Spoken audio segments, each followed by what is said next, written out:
from Hollywood, I'm Martin Grove, welcoming you to our Screendollars podcast, Box Office Autopsy.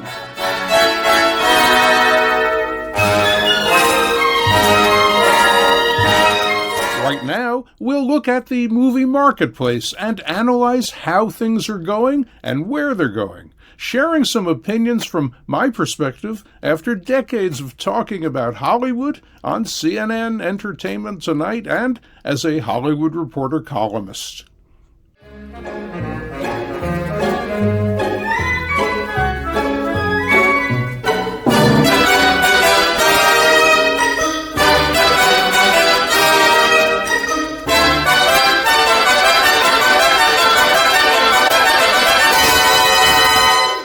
It wasn't much of a weekend for moviegoing, but between them, the third weekend of Warner Bros. DC's Black Adam and the opening of Crunchyroll's PG-13 Japanese animated action-adventure One Piece film Red helped exhibitors to keep selling popcorn and soda. Exhibs, meanwhile, heaved a sigh of relief knowing Disney Marvel's Black Panther Wakanda Forever is now just 1 week away from igniting a desperately needed box office recovery that has nothing to do with moviegoers not wanting to go to the movies. The product slowdown these past 3 months was a massive mistake by distributors who gained nothing from sitting on the sidelines. On today's Box Office Autopsy, we'll see how Black Adam and One Piece film Red performed, and later in our Oscar Outlook Spotlight, we'll look at how Oscar's Best Picture race is shaping up as we move into November.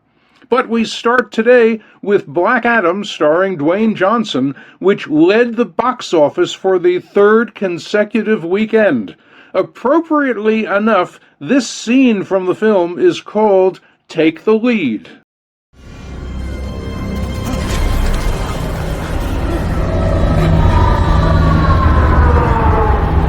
Fate and I'll take the lead. Listen, you two hang back till we call you. Whether anvil you or the hammer, you're ready. You just dropped the gun.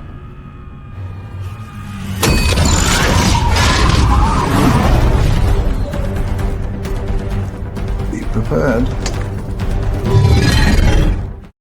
Adam held up better than pundits expected in weekend 3, with $18.5 million at 3,985 theaters, down just 33% from last week. Projections for Adam were for 13 to 15 million this weekend. Adam, which reportedly cost $195 million to produce, has done $137.4 million in domestic theaters. Although One Piece film Red from Crunchyroll, which is owned by Sony, was at one early point looking like it could open number one to $20 to $22 million, it wound up second to Adam with just $9.5 million at 2,367 theaters. That was actually at the high end of Hollywood handicappers' scaled back range of 8 to 10 million. On the first choice tracking, Red was a one-demo film. Its only appeal was to under 25 men who were only 1 point over norm. Earlier in the week, they'd been 2 points over norm. All other demos were way under norm. Red had been 100% fresh with critics on Rotten Tomatoes, but it's dropped slightly now to 95%. Its audience score on RT is also 95%, which usually means excellent word of mouth. Crunchyroll's last Japanese anime release, Dragon Ball Super Superhero, opened August 19th to a much stronger $21.1 million at 3,018 theaters and did just over $38 million domestic. Amazon Studios' Goodnight Oppie opened a limited theatrical run this weekend, but no grosses were released, as is typically the case when streamers dip their toes into the box office waters. The adult appeal PG documentary focuses on Opportunity, the Mars exploration rover affectionately known at NASA as OPI. Originally, OPI was expected to function for just 90 days, but it wound up successfully exploring Mars for nearly 15 years. Critics like it a lot on Rotten Tomatoes with an 85% fresh score. This scene from OPI will help you decide if the critics are right. This is Delta Launch Control. Go for launch. 3, 2, 1, engine start, and liftoff.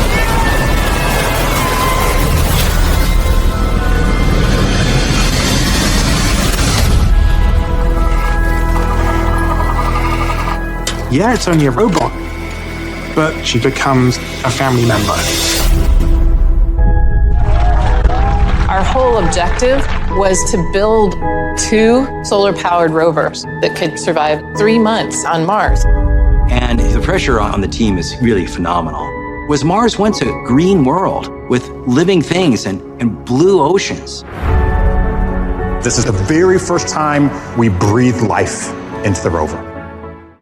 OPI is the kind of adult appeal movie exhibitors would love to have on their screens now that moviegoers over 35 have made it clear they're happy to visit cinemas if something's playing they want to see.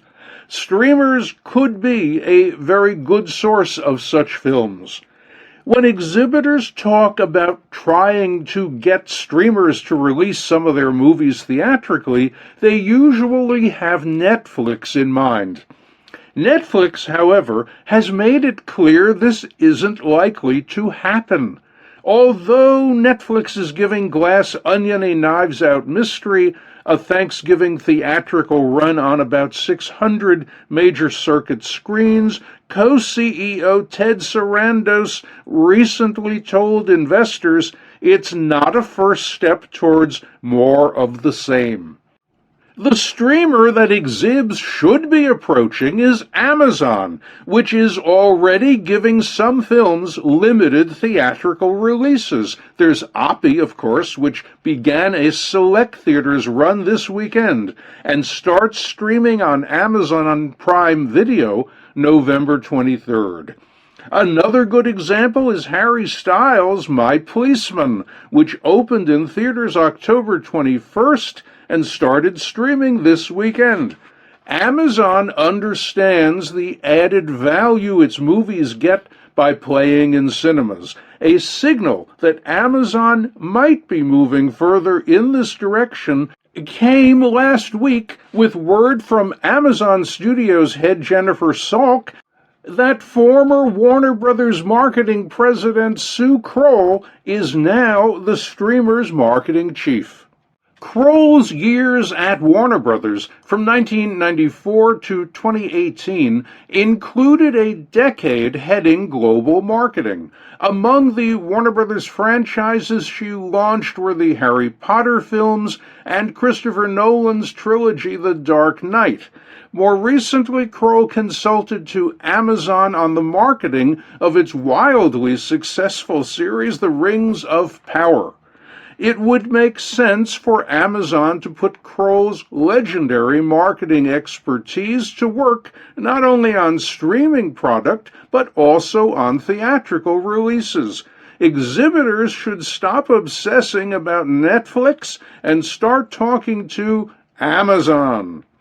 Looking ahead, next weekend is the one exhibitors have been dreaming about since mid-July, when their distributor partners shut down the product pipeline, except for horror films and a handful of lower-profile pictures. All that exhibs had to look forward to was the then very far-off November 11th opening of Disney Marvel's Black Panther: Wakanda Forever. Finally, that box office recovery reboot is on the immediate horizon. Hollywood handicappers are still projecting Wakanda to kick off to $175 to $200 million at about 4,500 theaters. That could wind up as $575 to $600 million domestic, which would put Wakanda second for the year to Paramount and Skydance Media's Top Gun Maverick, starring Tom Cruise, with about $717 million, and ahead of Disney Marvel's Doctor Strange in the Multiverse of Madness with over $411 million. This scene will help explain why expectations for Wakanda are running so high. Get out of my dorm. Get out.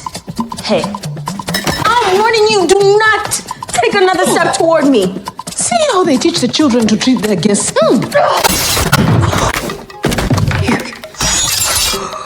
Oh. You brought a spear in here. Who brought a spear in here?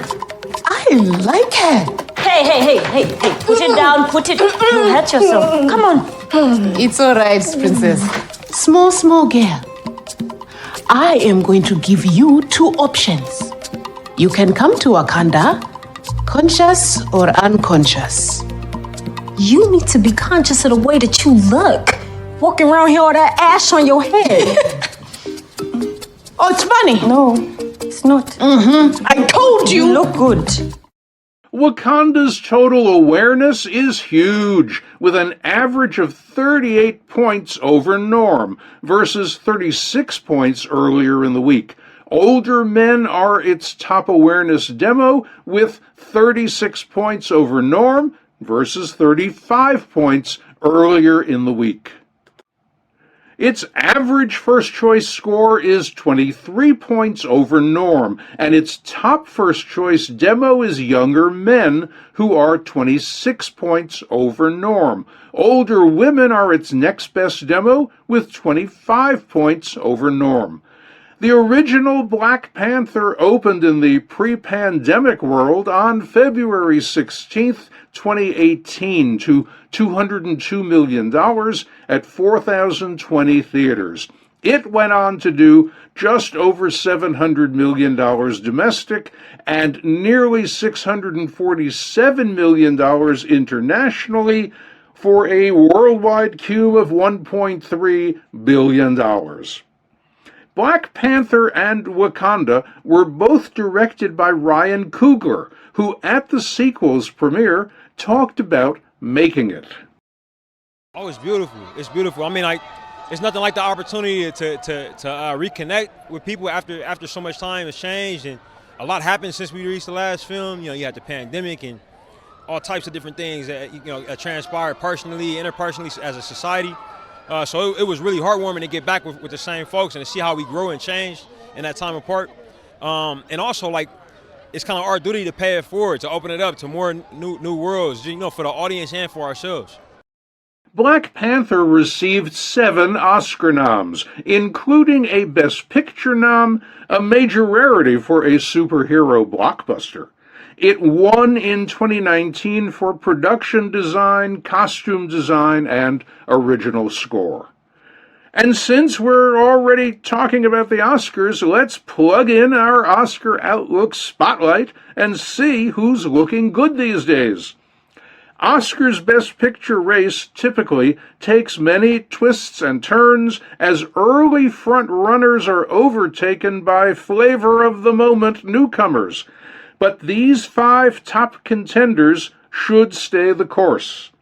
Steven Spielberg's The Fabelmans from Universal and Amblin Entertainment is still the film topping pundits' picture projections. Not only is it Spielberg, but it's based in part on his childhood and his discovery of movies. A storyline that should play very well to Academy voters.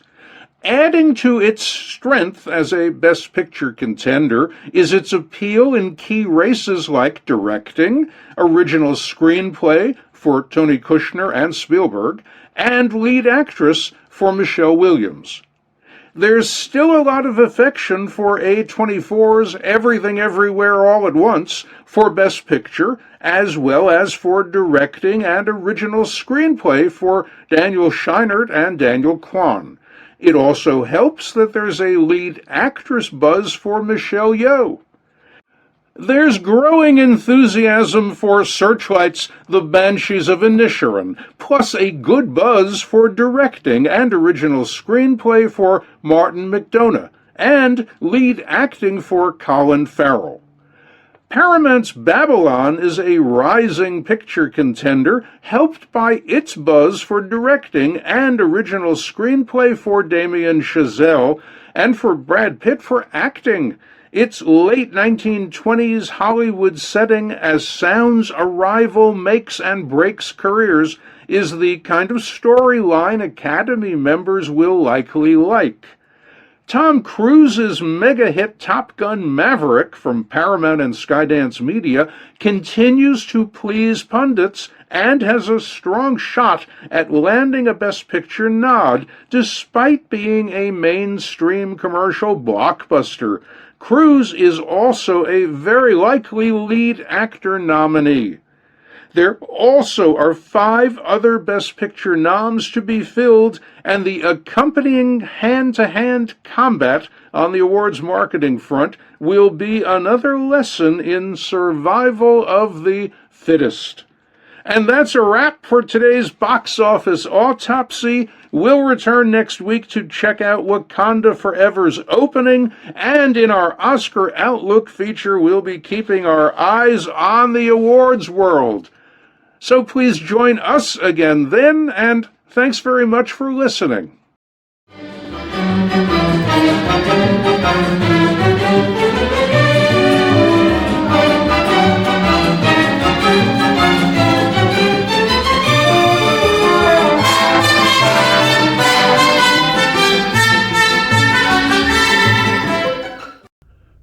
Time now for our film flashback look at what was happening in Hollywood right around now, way back then. Let's set today's time travel dial for November 4th, 1953.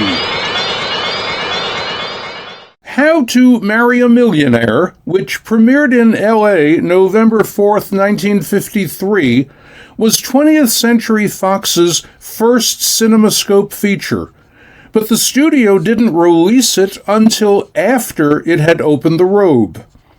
Robe, a biblical drama, started production before the romantic musical comedy Millionaire began shooting.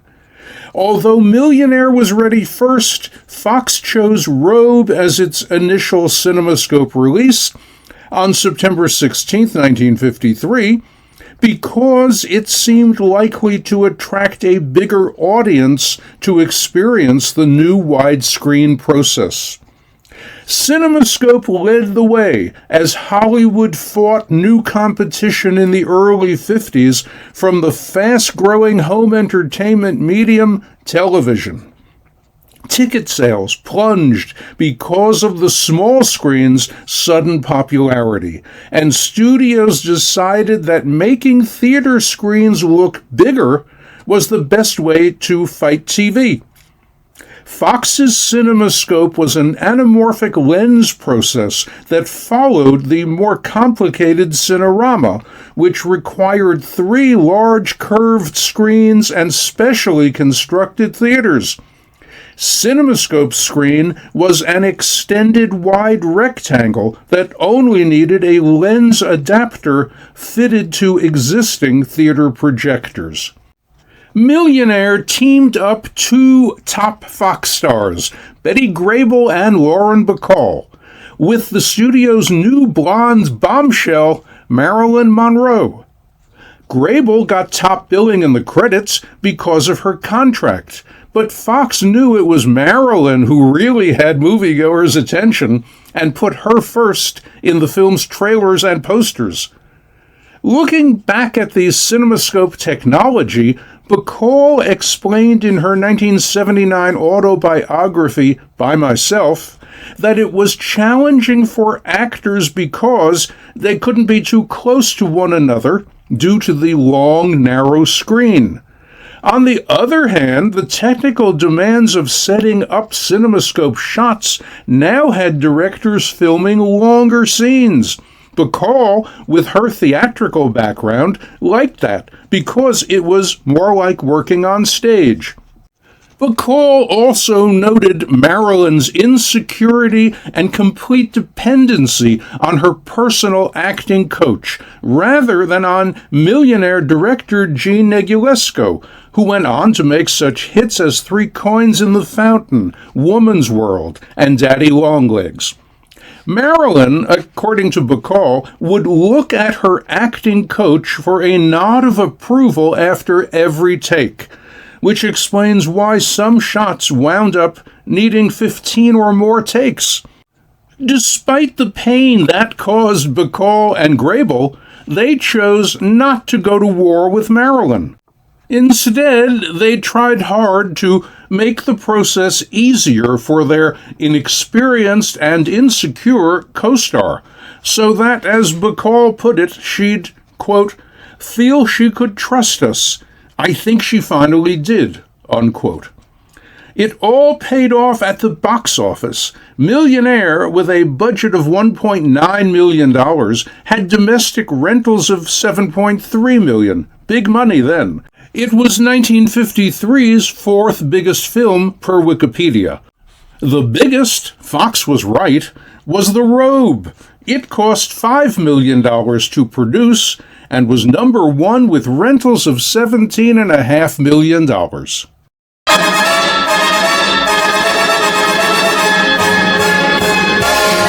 And that's it for today's podcast. Thanks for listening. We'll be back with another box office autopsy next week. In Hollywood for Screendollars, I'm Martin Grove.